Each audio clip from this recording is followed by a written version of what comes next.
현대자동차는 일리시티를 바탕으로 하는 전장 12m 좌석형 저상버스를 개발하고 있었습니다. 이미 테스트를 위한 차량이 완성되어 공도주행까지 이루어졌다는 이야기도 들립니다. 정식 출시 기준으로 현대 일리시티의 역사가 시작된 지 올해로 9년차. 국내에서 정식 출시를 앞두고 있는 12m급 전기 저상 좌석형 버스는 굉장히 큰 의미를 가지고 있습니다. 12m급 전기 저상 버스는 광역버스 업계의 판도를 크게 뒤흔들 수밖에 없는 중요한 역할을 도맡게 됩니다. 광역버스는 주로 시계외를 넘나들기는 해도 시내버스 시스템에 속해 운행되면서 환승 할인까지 주어지는 하나의 종류입니다. M버스와 경기도권 직행좌석버스 및 경기순환버스, 인천과 서울의 광역버스 등급을 비롯해서 지방에서도 광역버스 역할을 해주는 노선들이 운행되고 있습니다. 이들 노선에서는 고급 좌석버스로 일컬어지는 모델을 주로 쓰고 있었고, 현존하는 모델 가운데선 현대 유니버스가 고급 좌석버스 종류로선 유일합니다. 수도권 등에서는 출퇴근 시간대 폭증하는 수요를 감당해야 하면서 입석 금지로도 일컬어지는 정원외 탑승 금지 규정으로 인해 한 차량 안에 최대한 좌석을 많이 설치한 차량들을 운행하고 있었습니다. 2010년대 중부터 경기도 광역버스에서는 하차형 문이 생략된 차량을 신규로 도입하는가 하면 가운데 문을 쇄정하는 작업을 하면서 앞문만 사용하는 경우가 늘어나기 시작했고, 이제는 그런 차량들을 거리 곳곳에서 쉽게 볼 수 있게 됐습니다.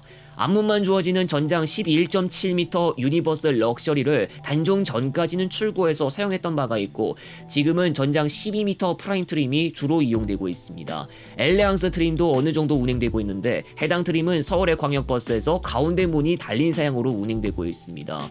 적어도 천연가스 버스 사양으로 많이들 출고했지만, 지난 4월 유니버스 CNG가 신규 계약을 받지 않는 일이 벌어지기도 했습니다. 2023년 유니버스 FC-EV가 출시된 이후에는 인천이나 경기도의 운수사가 조금씩 도입하기도 했습니다. 수소 고급 좌석버스 도입까지 이루어내면서 앞으로의 유니버스 FC-EV 추세를 지켜볼 만도 했지만 바로 사장될 운명에 처했습니다. 광역버스도 저상 의무화가 실행으로 옮겨지기 때문입니다. 우선 현재의 광역버스 운행 환경을 들여다볼 필요가 있습니다. 광역버스는 대개 고상형 고급 좌석버스가 운행되고 있습니다. 경기도의 경우 많은 수요를 조금이라도 더 감당하기 위해 70명도 탈 수 있는 2층 버스를 도입하기도 했습니다. 볼보나 MAN 등 수입산 차종에서 시작됐지만 지금은 일렉시티 더블데커를 도입할 수 있습니다. 2층 버스는 적어도 1층 자리가 저상형이기 때문에 휠체어를 사용하는 사람도 무리 없이 타거나 내릴 수 있지만 노선에서 운행하는 유니버스는 불가능합니다. 세종대전간과 같은 극히 일부 지역이나 노선은 광역버스 역할을 하는 노선임에도 전기 저상버스가 운행되고 있는데, 화면에 보이는 차량은 전장 11m입니다. 그런데 대개 이런 차량들은 시내 운행에 적합하게 만들어진 차종에 해당되고, 자동차 전용 도로를 경유하는 노선들이 너무 많은 광역버스 특성상 입석 금지가 시행되고 있어 입석형 저상버스를 운행하는 건 이치에 맞지 않습니다. 적어도 좌석형 버스를 운행해야 하지만 이때까지는 2층 버스를 투입하는 게 아닌 이상 저상화는 꿈도 꿀 수 없었습니다. 그러나 2층 버스는 수요가 아주 많은 노선에 투입되는 것이 알맞다고 할 수 있을 정도로 승객들이 적은 노선에 투입하기엔 껄끄러울 수밖에 없습니다. 승객 최대 40명대 정도만 탑승 가능한 단층형 버스를 최소한 투입하는 것으로 광역버스는 대개 운영되어 왔는데, 광역버스 저상 의무화가 오는 2027년부터 바로 행해지기 때문에 지금까지 주로 쓰였던 유니버스는 이제 운수사에서 선택하지 못할 명분이 커집니다. 심지어는 수소버스도 최소한 반조립으로 판매되고 있던 우진산전 전기버스 아폴로 1200도 예외가 없습니다. 2017년 최초로 출시된 현대 일렉시티는 기본 전장 11m입니다. 국산 전기버스를 도입한 시내버스 운수사들 가운데 일렉시티를 쓰는 경우를 볼 수 있는데, 우리가 쉽게 보는 것은 의자에 앉지 않고 서서 이용할 수도 있는 입석형. 기본적으로 하차형과 승차형 문이 주어지고, 하차형 문과 마주보고 있는 편에는 경우에 따라 접이식 의자를 설치할 수도 있었습니다. 전장 11m 일렉시티는 좌석형 사용도 있는 것으로 확인되는데, 전기버스 사용을 기준으로 30명이 채 되지 않는 인원만 의자에 앉을 수 있습니다. 좌석 설치 여부는 전장에 따라서도 크게 갈리기도 하는데, 2024년까지만 판매됐던 고상형 유니시티의 경우 기본적으로 41인승을 택할 수도 있었으나 좌석 간격은 대개 만족스러울 수 없었습니다. 많은 좌석을 설치하면서도 나쁘지 않은 좌석 간격을 보장하려면 차량 길이가 그만큼 충분히 확보되어야 합니다. 고상형 유니버스와 같은 고급 좌석 버스는 대체로 바닥이 평평하기 때문에 일정한 간격을 두고 시트들을 설치할 수 있을 정도로 난이도는 쉬운 수준입니다. 그러나 저상버스는 바닥 구조 때문에 좀 더 복잡해지는데 운전석과 앞문 바로 뒤에 타이어가 위치하는 자리가 있습니다. 저상버스는 대개 앞 타이어 측에 좌석 한 열만 설치할 수 있었습니다. 나머지 저상 위치는 타이어가 위치하는 쪽을 피해서만 좌석을 설치할 수 있습니다. 그리고 일렉시티의 기본적인 구조상 하체형 문이 주어지게 되면서 앞문만 있는 버스와는 다르게 중간과 뒤쪽까지 빠짐없이 2x2식으로 좌석을 설치하는 것이 불가능해집니다.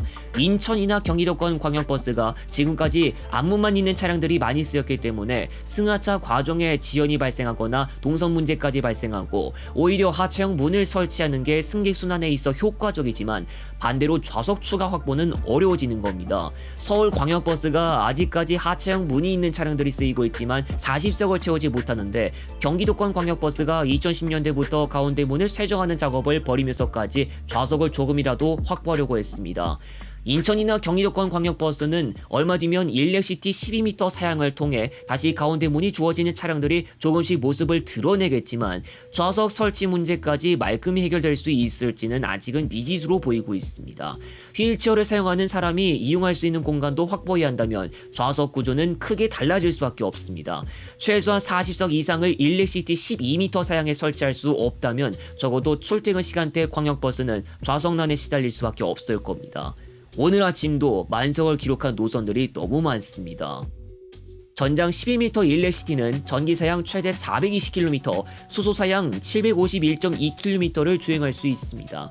지금은 장거리 광역버스 노선들도 늘어났기 때문에 한 번 왕복할 때에도 최대 주행 가능 거리에 있어 여유를 확보해야 할 필요도 있을 겁니다. 전기 문제도 남아 있습니다.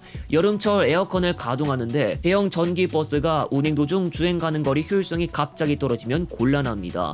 일렉시티 12m급이 만일 수소 사양도 존재할 것이라고 가정하면 긴거리 광역버스 노선에서 운행하는 것도 무리는 없을 겁니다.